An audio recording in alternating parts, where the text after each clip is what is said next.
Hello everyone, welcome to Sisters and Screams, where we tell ghost stories while we do some hair. I'm Gabriel, and tonight we're going to be discussing the second part of the Caracas hauntings.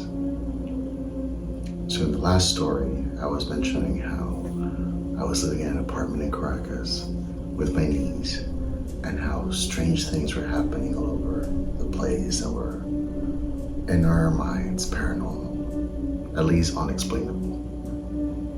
We were seeing a shadow man all over the house. It was in her room, sitting on her bed, touching her leg.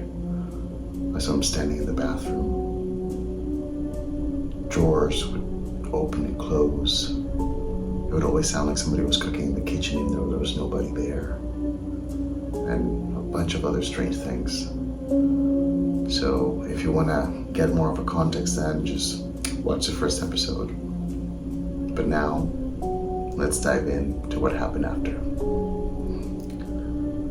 So, after we reached a point where it was kind of impossible to live in that house or that apartment,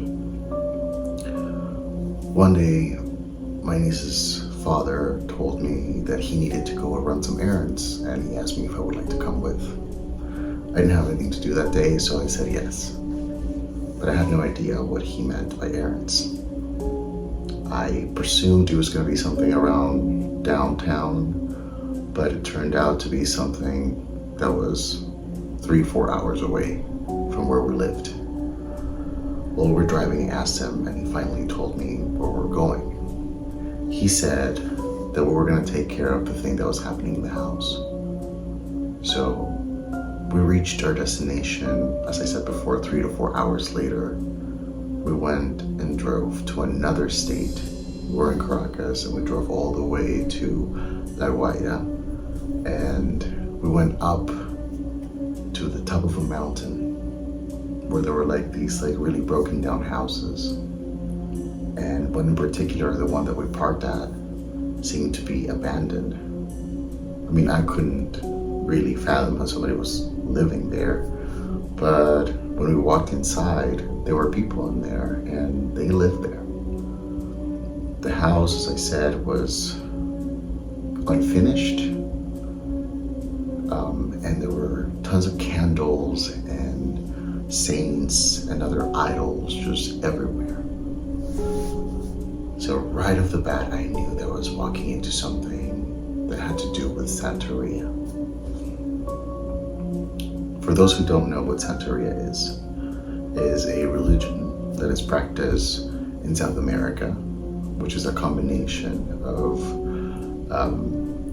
religions and beliefs from Africa, as well as Christianity, and other religious beliefs kind of merged into one.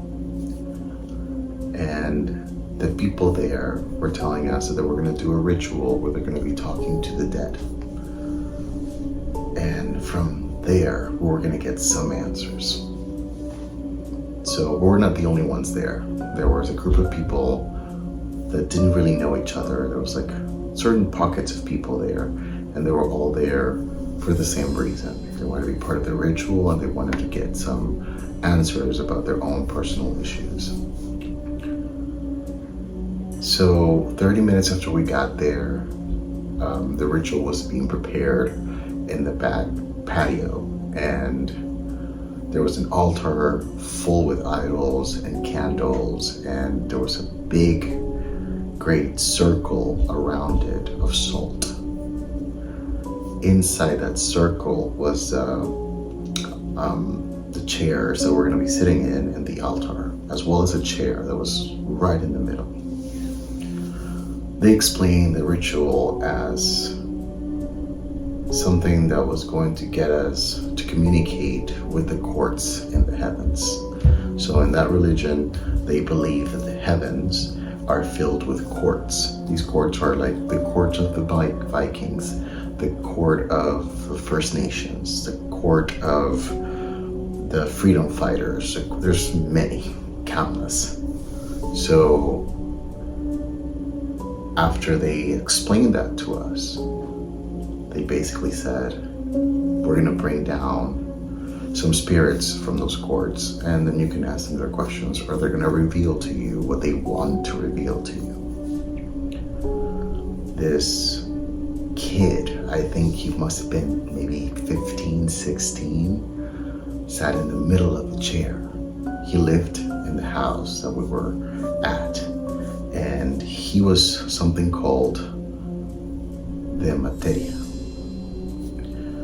which in this type of situation would be kind of like the person whose body is possessed by these spirits, kind of like the vessel. And the brujo was going to be the person who was doing the ritual and kind of the mediator between the spirits and this realm.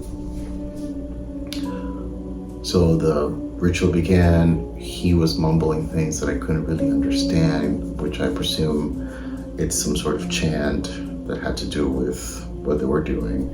And suddenly this kid started convulsing violently in the chair, and then kind of fell off the chair, and these people tried to help him up, but he was convulsing so violently that it was kind of freaking me out. And finally he kind of stopped, and that's when they put them back in the chair.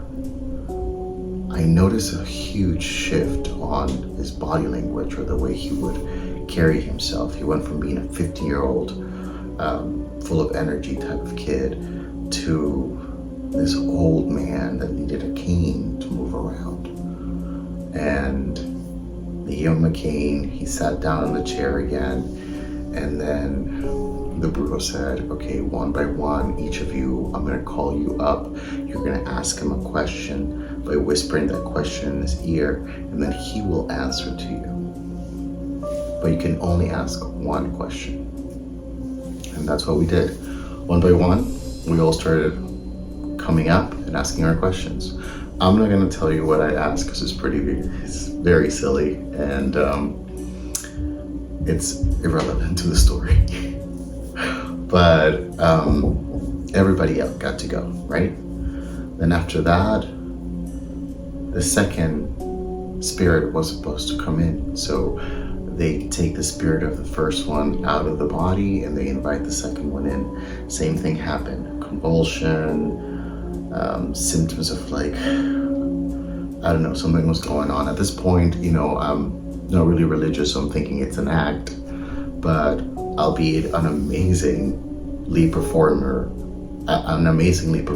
act, because it was extremely believable. So if this was an act, that kid deserved the Oscar. So the second one comes in and is a completely different kind of being. This person is like super full of energy and is extremely vulgar. He's speaking in an accent and with a vocabulary that you would know this person comes from Margarita, the island of Margarita in Venezuela. They have a really specific accent, right?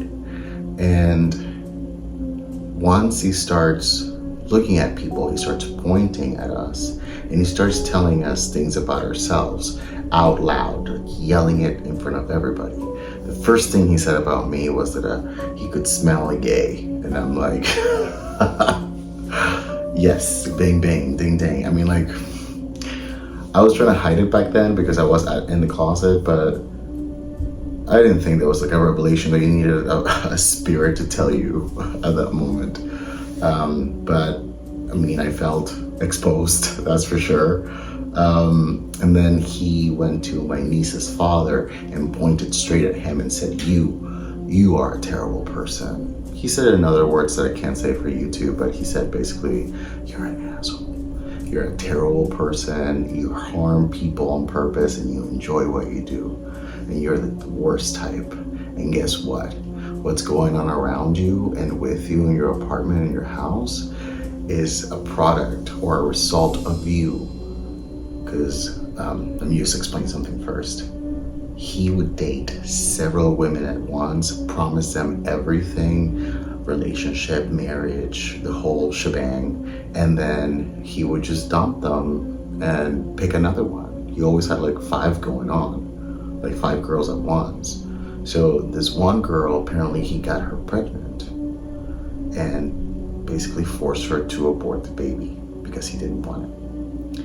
And the spirit said that the woman had put the spirit of the dead baby on him as a revenge. Like she had hired a brujo to do that work for her. And that's the thing that was going on. And that's kind of like what, that curse is what kind of opened the doors for our apartment to be filled with all these happenings. I was stunned. I was like, okay, well that kind of makes sense. When he said the thing about the women and the thing about how he forced this one to abort, I was like, okay, that checks out. That's definitely him. And you did say that I was gay, which is true too. So 2 truths so far. Then he went along, and one of the people that were there, he pointed at him and said that he needed to go to a doctor because he had something in his stomach that was about to kill him. And turns out later on we found out that he had stomach cancer. So the guy was right. The third spirit that happened after that was a Viking. And before they were able to bring that spirit in, they had to dress the teenagers, the kid's body, with like colorful ribbons on his head, arms, legs, and then they were able to bring him in. Once they brought in the spirit spoke in this language that I couldn't really understand, but it had some English in it, or I could make out some words. I spoke English back then, so I could make out some words, and I could interpret the other ones by context, I thought. And I didn't understand much, but one of the things that I did understand is that he was asking for a razor to be brought to him. So I told the brujo he's asking for a razor, and they went and they got one. They brought it back, and I was stunned, because at that moment I thought this was all an act, albeit a great act, but I thought it was an act. And then he grabbed the razor from the brujo, and then he proceeded to slash his tongue multiple times right in front of me, like at this distance. And I was like, I couldn't even react. And then he started spitting the blood all over his body and on the floor and everywhere. Oh my God, I'm like shaking right now. But I mean, I couldn't look away, and at the same time I didn't want to keep looking. But after that he said some words, and like he I can't remember well what happened after that, because I was like in such shock that I kind of zoned out a bit, or I don't even know how to describe what I was feeling at that moment. And then he turned to me and he said, thank you, kind of like, he didn't say it in these words, but this is what I kind of understood. Kind of like, thank you for helping me be understood. You know, if you need anything, just light a red candle and then, you know, pray to us or talk to us in the court of the Vikings and we'll help you. I was like, great, good, thank you so much. That sounds very kind. After that, he was supposed to be, you know, gone. So the brujo did a kind of expelling type of like ritual for it. And then something happened. The kid started like really convulsing worse than the first 3 times. And this time it was like all over the floor where he was hurting himself, I'm pretty sure. And they were trying to hold him between 4 or 5 guys. And they couldn't, he was too strong. And after that, the brujo announced that they were trying to get him into control, because he was explaining, he said a low spirit is trying to invade his body. Later on, after they got that later on, after they got that in order, he explained that there are spirits of high position, and these spirits are not there to do harm specifically. They're there to maybe like give knowledge or to do whatever they please, but they normally weren't out to harm people or harm mortals. But there were low light spirits that were very happy to do that, and that their only intent was to hurt other people. So it was very dangerous for one of them to get a hold of that kid's body.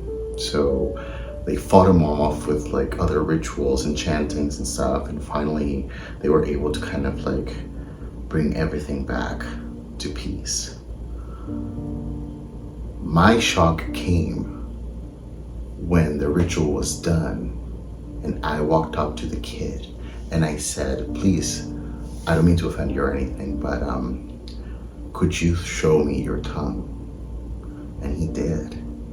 It went like this, and there was no slices, no slashes, no sign of the tongue being cut at all. I could not believe it. So we went back to our car after that, and we drove 4 hours back to the apartment, now knowing fully well why we were seeing all those spirits and all those things happening in our house.